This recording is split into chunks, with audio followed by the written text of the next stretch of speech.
SGV Mahesh PU College, Belagavi. I welcome to the Department of Chemistry. Today we are discussing a very important chapter called as solid state, which is very important for theory as well as entrance point of view. Start with definition and characteristics of solids.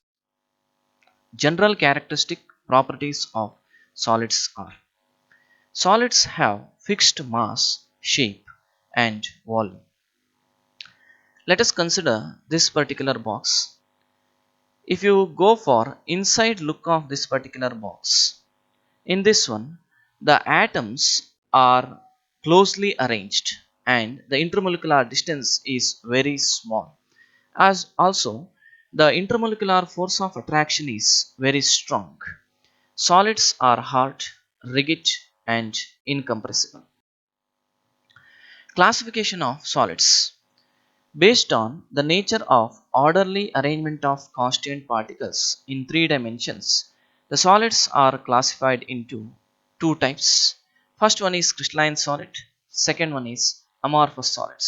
Crystalline solids are like crystals in appearance, whereas amorphous solids are like fine powder. Let's consider one of the very important property of crystalline solid, anisotropy. There are many properties which have different values in different directions.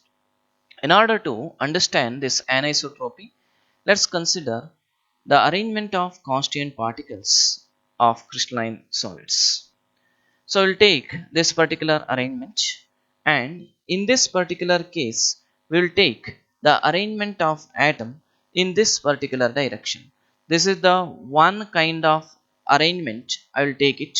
So this is the one type of arrangement I'll be taking it. Okay. In another case I'll be taking this is the another way of arranging the atoms. This is the another way of arranging the atoms. So I'll take in this particular direction, this is the one case, and in another case I'll take in this particular direction. So two views I'll take it. Next, if you consider in one case the arrangement is in this manner, so there is alternate arrangement, and in another views, in second view, the arrangement is in this particular manner. So if you take the arrangement, the composition of solid changes with the direction. Hence, the value of physical property is also going to change. If you take in this particular direction, so this is the one direction I will take it where you will get same kind of arrangement, all atoms are same here. And if you take in this particular direction, so here alternate atoms are present, one is this color, one is this color. So that means arrangement is different in different direction. Hence the physical property is also going to change in different direction, and that property is called as what? Anisotropy. So what is the definition of anisotropy? Anisotropy means some of the physical properties like electrical resistance or refractive index show different values when measured along different direction.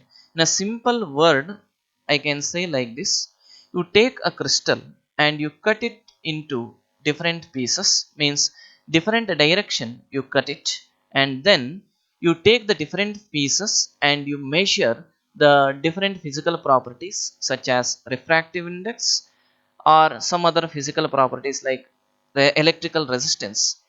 Its property will become different in a different direction. That is called as anisotropy.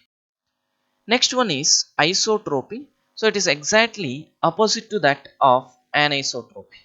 In this particular case, the physical properties like electrical resistance or refractive index show same values when measured along different direction.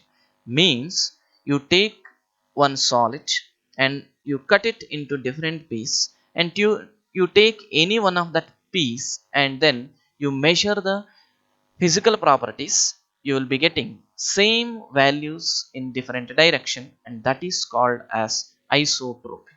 Sometimes they may ask Differences between anisotropy and isotropy for 2 mark, or define isotropy or anisotropy for 1 mark question. Distinguish between crystalline solids and amorphous solids.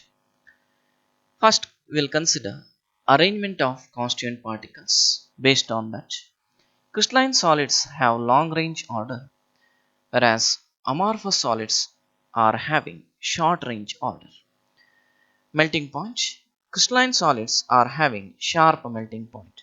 Means crystalline solids melts at one particular temperature. That's why we call it as a sharp melting point.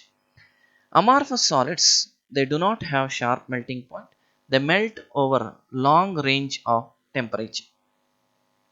Heat of fusion. Crystalline solids have definite heat of fusion, whereas amorphous solids are not having definite heat of fusion. Anisotropy and isotropy. In that, crystalline solids are anisotropic in nature, amorphous solids are isotropic in nature. Nature.